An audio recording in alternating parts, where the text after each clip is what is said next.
नमस्कार दोस्तों, स्वागत है आपका मेरे YouTube चैनल देशभक्त पर।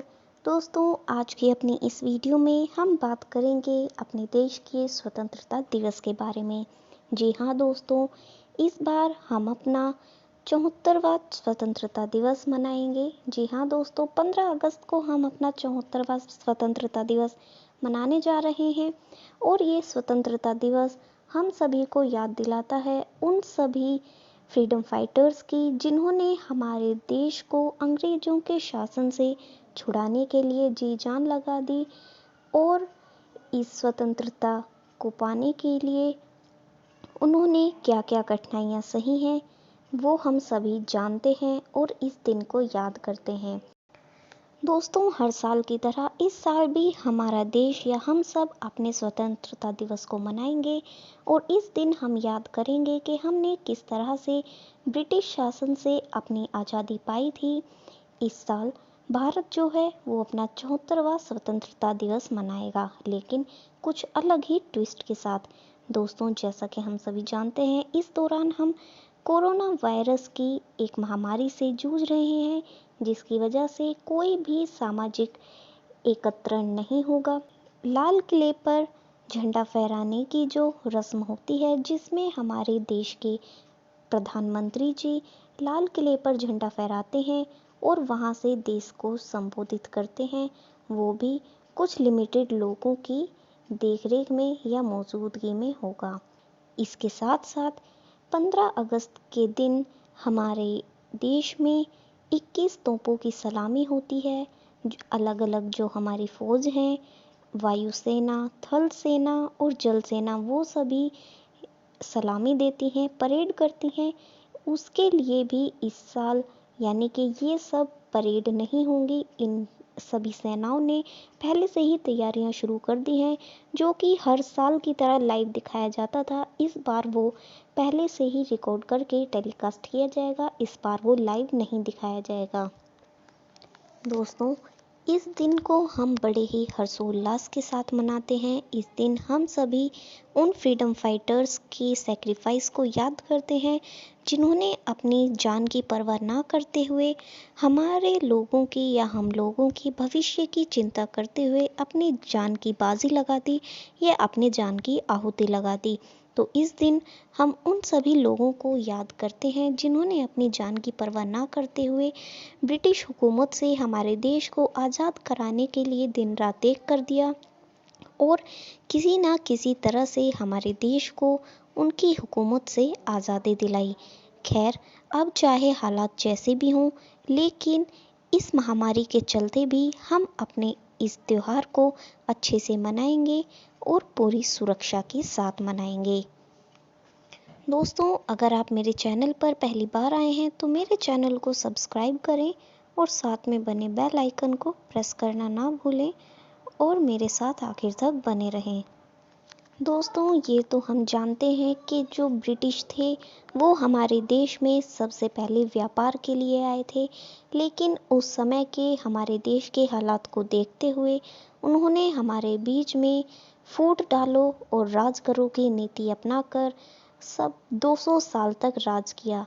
लेकिन उनके बीच में भी यानी कि हमारे देश के कुछ ऐसे लोगों के बीच में भी कुछ ऐसे जांबाज थे, कुछ ऐसे नौजवान थे जिन्हें वो गुलामी रास नहीं आई और उन्होंने हमारे अपने देश को उनकी हुकूमत से आज़ादी दिलाने के लिए जंग छेड़ दी।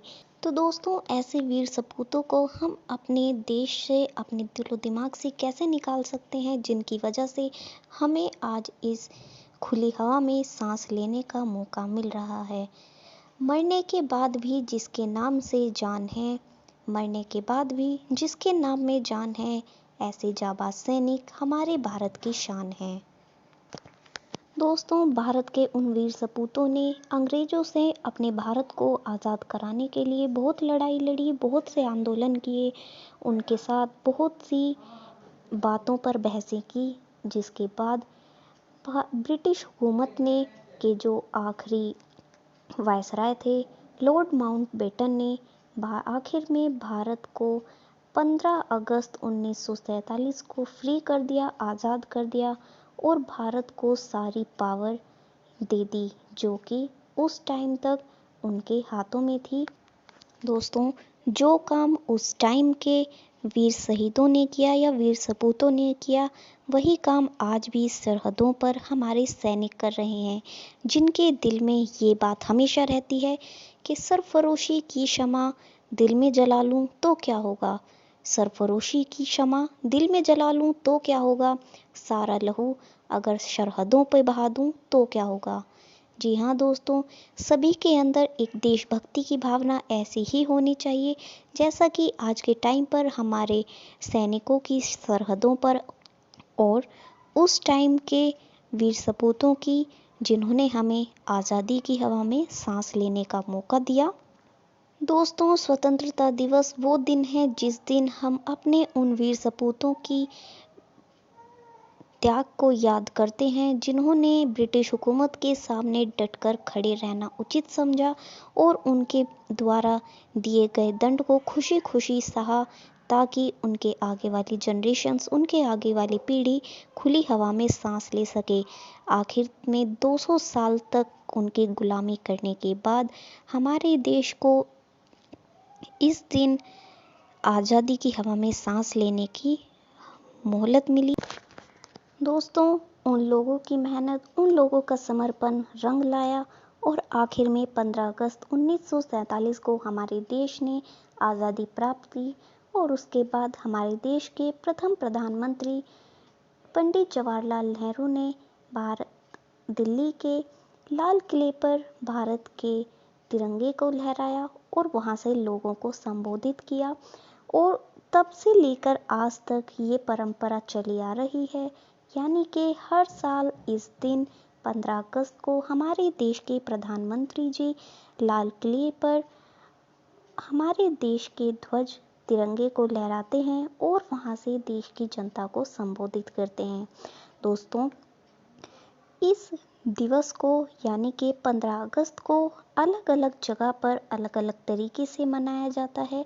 राष्ट्रीय स्तर पर देश के प्रथम नागरिक और देश के राष्ट्रपति स्वतंत्रता दिवस की पूर्व संध्या पर राष्ट्र के नाम संबोधन देते हैं।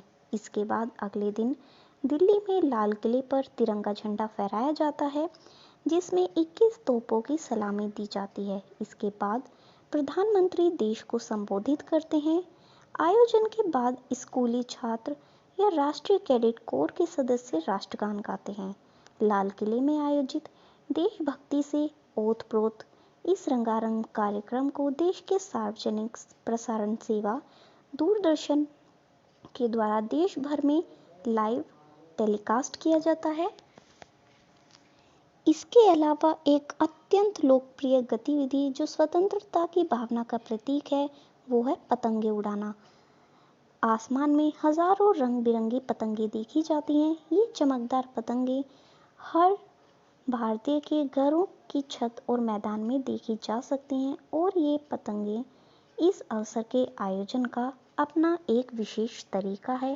राज्य स्थानीय स्तर पर भी देश के सभी राज्यों की राजधानी में इस दिन विशेष झंडा वंदन कार्यक्रम आयोजित किया जाता है तथा राज्य के सुरक्षा बल राष्ट्रध्वज को सलामी देते हैं।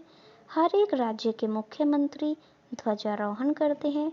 स्थानीय प्रशासन, जिला प्रशासन, नगरीय निकाय, पंचायतें भी इसी प्रकार से कार्यक्रम आयोजित किए जाते हैं। तो दोस्तों, चाहे जगह कोई हो, मौसम कोई हो, स्थान कोई हो, लोग कोई हो, लेकिन सभी के अंदर देशभक्ति की भावना जैसी है वैसी ही रहनी चाहिए, और लोग कहीं भी हों लेकिन अपने स्वतंत्रता दिवस को भूलते नहीं हैं। जहाँ पे भी रहते हैं वहीं अच्छे ढंग से मनाते हैं। दोस्तों, ये बात